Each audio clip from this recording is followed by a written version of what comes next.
निजामुद्दीन औलिया ने देखी महबूब की लागी, महबूब की लागी।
निजामुद्दीन औलिया, औलिया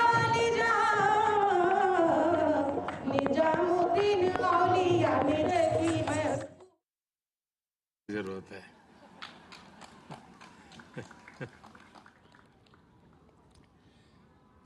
कार्यक्रम में उपस्थित डॉक्टर कर्ण सिंह जी,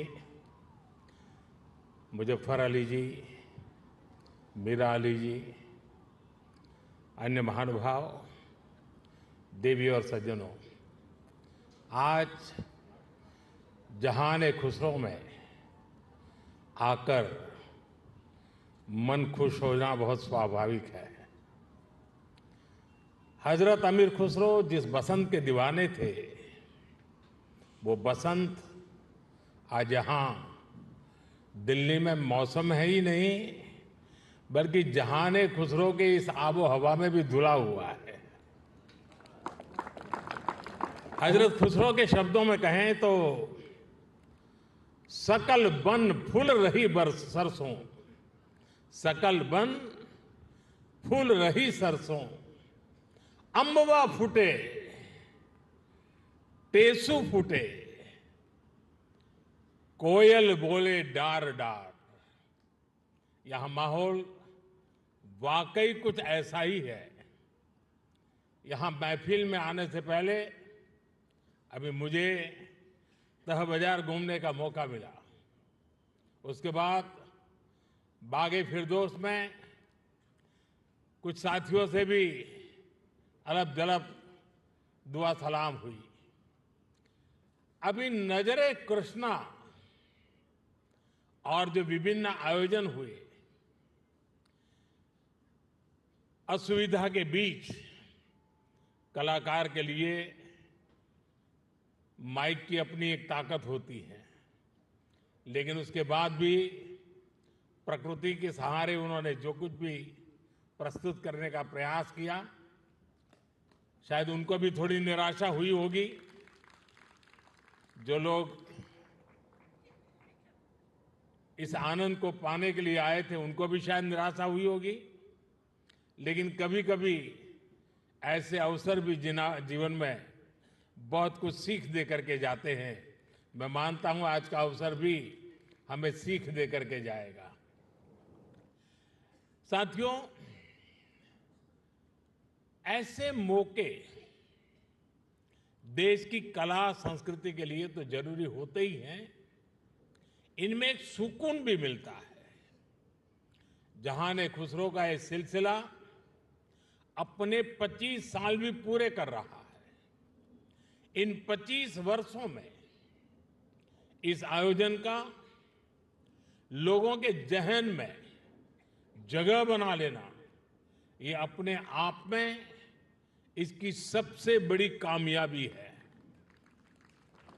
मैं डॉक्टर कर्ण सिंह जी, मित्र मुजफ्फर अली जी, बहन मीरा अली जी और अन्य सहयोगियों को इसके लिए बहुत बहुत बधाई देता हूं। जहान खुसरो का ये गुलदस्ता इसी तरह खिलता रहे, मैं इसके लिए रूमी फाउंडेशन को और आप सभी को बहुत बहुत शुभकामनाएं देता हूं। रमजान का मुबारक महीना भी शुरू होने वाला है। मैं आप सभी को और सभी देशवासियों को रमजान की भी मुबारकबाद देता हूं। आज मैं सुंदर नर्सरी आया हूं तो हिज हाइनेस प्रिंस करीम आगा खान को भी याद आना मुझे बहुत स्वाभाविक है। सुंदर नर्सरी को सजाने संवारने में उनका जो योगदान है वो लाखों कला प्रेमियों के लिए वरदान बन गया है। साथियों, गुजरात में सूफी परंपरा का बड़ा सेंटर सरखेज रोजा रहा है।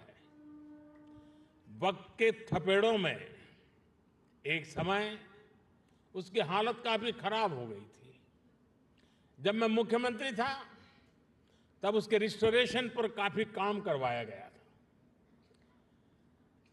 और बहुत कम लोगों को मालूम होगा, एक जमाना था जहां सरखेज रोजा में बड़ी धूमधाम के साथ कृष्णोत्सव मनाया जाता था और बहुत बड़ी मात्रा में मनाया जाता था। और आज भी यहां कृष्ण भक्ति के रंग में हम सब रंग गए थे। मैं सरखेज रोजा में होने वाले सालाना सूफी संगीत कार्यक्रम में शिरकत भी अवसरन किया करता था। सूफी संगीत एक ऐसी साझी विरासत है जिसको हम सब मिलजुल कर जीते आए हैं। हम सब ऐसे ही बड़े हुए हैं। अभी यहां नजरे कृष्णा की जो प्रस्तुति हुई उसमें भी हमारी साझी विरासत की झलक दिखाई देती है। साथियों, जहान खुसरो के इस आयोजन में एक अलग खुशबू है। ये खुशबू हिंदुस्तान की मिट्टी की है।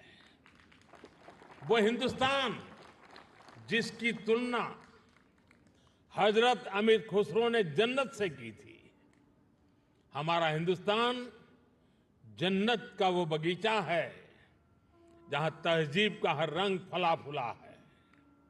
यहां की मिट्टी के मिजाज में ही कुछ खास है। शायद इसलिए जब सूफी परंपरा हिंदुस्तान आई तो उसे भी लगा जैसे वो अपनी ही जमी से जुड़ गई हो।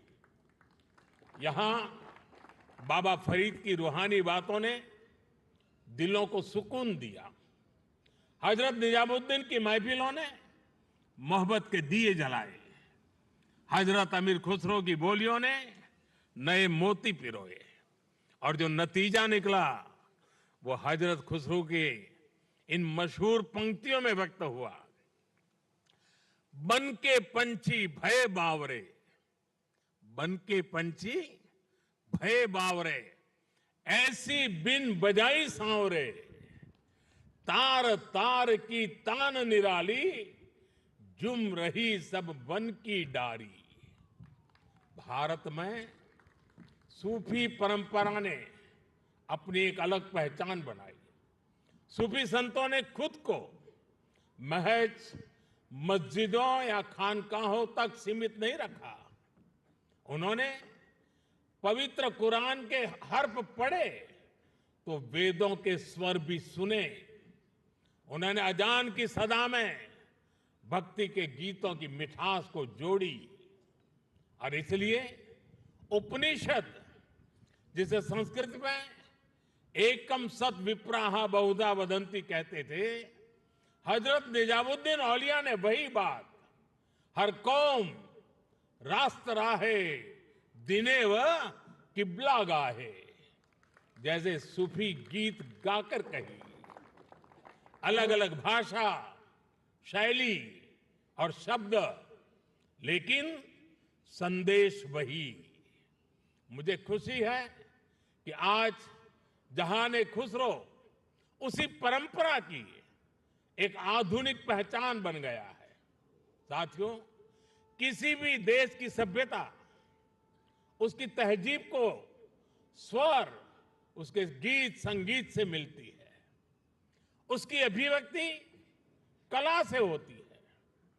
हजरत खुसरो कहते थे, भारत के संगीत में एक सम्मोहन है, एक ऐसा सम्मोहन कि जंगल में हिरण अपने जीवन का डर भूलकर स्थिर हो जाते थे।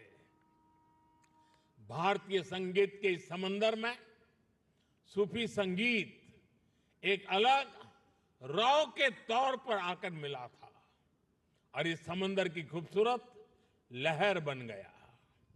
जब सूफी संगीत और शास्त्रीय संगीत की वो प्राचीन धाराएं एक दूसरे से जुड़ी तो हमें प्रेम और भक्ति की नई कल कल सुनने को मिली। यही हमें हजरत खुसरो की कव्वाली में मिली, यही हमें बाबा फरीद के दोहे मिले, बुल्ले शाह के स्वर मिले, मीर के गीत मिले। यहां हमें कबीर भी मिले, रहीम भी मिले और रसखान भी मिले। इन संतों और औलियों ने भक्ति को एक नया आयाम दिया। आप चाहे सूरदास को पढ़ें या रहीम और रसखान को, या फिर आप आंख बंद करके हजरत खुसरो को सुने। जब आप गहराई में उतरते हैं तो उसी एक जगह पहुंचते हैं। ये जगह है आध्यात्मिक प्रेम की वो ऊंचाई जहां इंसानी बंदी से टूट जाती है और इंसान और ईश्वर का मिलन महसूस होता है। आप देखिए, हमारे रसखान मुस्लिम थे लेकिन वो हरिभक्त थे। रसखान भी कहते हैं, प्रेम हरि को रूप है, त्यों हरि प्रेम स्वरूप। एक होई दुवैयो लसई, जो सूरज और धूप। यानी प्रेम और हरि दोनों वैसे ही एक ही रूप है जैसे सूरज और धूप। और यही एहसास तो हजरत खुसरो को भी हुआ था। उन्होंने लिखा था, खुसरो दरिया प्रेम का सो उल्टी वाकी धार, जो उतरा सो डूब गया, जो डूबा सो पार। यानी प्रेम में डूबने से ही भेद की बाधाएं पार होती है। यहां अभी जो भव्य प्रस्तुति हुई उसमें भी हमने यही महसूस किया है। साथियों, सूफी परंपरा ने न केवल इंसान की रूहानी दूरियों को खत्म किया बल्कि दुनियावी दूरियों को भी कम किया है। मुझे याद है साल 2015 में जब मैं अफगानिस्तान की पार्लियामेंट गया था तो वहां मैंने बड़े भाव भरे शब्दों में रूमी को याद किया था। 8 शताब्दी पहले रूमी वहां के ही बल्ख प्रांत में पैदा हुए थे। मैं रूमी के लिखे का हिंदी एक तर्जुमा जरूर यहां दोहराना चाहूंगा, क्योंकि ये शब्द आज भी उतने ही प्रासंगिक है। रूमी ने कहा था, शब्दों को ऊंचाई दें, आवाज को नहीं। शब्दों को ऊंचाई दे, आवाज को नहीं, क्योंकि फूल बारिश में पैदा होते हैं, तूफान में नहीं। उनकी एक और बात मुझे याद आती है। मैं थोड़ा देशज शब्दों में कहूं तो उसका अर्थ है, मैं ना पूरब का हूं ना पश्चिम का, ना मैं समंदर से निकला हूं और ना मैं जमीन से आया हूं। मेरी जगह कोई है ही नहीं। मैं किसी जगह का नहीं हूं, यानी मैं सब जगह हूं। ये विचार, ये दर्शन वसुधैव कुटुंबकम की हमारी भावना से अलग नहीं है। जब मैं दुनिया के विभिन्न देशों में भारत का प्रतिनिधित्व करता हूं तो इन विचारों से मुझे ताकत मिलती है। मुझे याद है जब मैं ईरान गया था तो ज्वाइंट प्रेस कॉन्फ्रेंस के समय मैंने वहां मिर्जा गालिब का एक शेर पढ़ा था, जनुनत गर्बे नफ्से खुद तमाम अस्त, जे काशी पाबे काशान निमगाम अस्त। यानी जब हम जागते हैं तो हमें काशी और काशान की दूरी केवल आधा कदम ही दिखती है। वाकई आज की दुनिया के लिए जहां युद्ध मानवता का इतना बड़ा नुकसान कर रहा है, वहां ये संदेश कितने काम आ सकता है। साथियों, हजरत अमीर खुसरो को तुतिए हिंद कहा जाता है। भारत की तारीफ में, भारत से प्रेम में उन्होंने जो गीत गाए हैं, हिंदुस्तान की महानता और मनमोहकता का जो वर्णन किया है, वो उनकी किताब नू सिफर में देखने को मिलता है। हजरत खुसरो ने भारत को उस दौर की दुनिया के तमाम बड़े देशों से महान बताया। उन्होंने संस्कृत को दुनिया की सबसे बेहतरीन भाषा बताया। वो भारत के मनीषियों को बड़े बड़े विद्वानों से भी बड़ा मानते हैं। भारत में शून्य का, गणित और विज्ञान और दर्शन का ये ज्ञान कैसे बाकी दुनिया तक पहुंचा, कैसे भारत का गणित अरब पहुंचकर वहां पर जाकर के हिंदसा के नाम से जाना गया।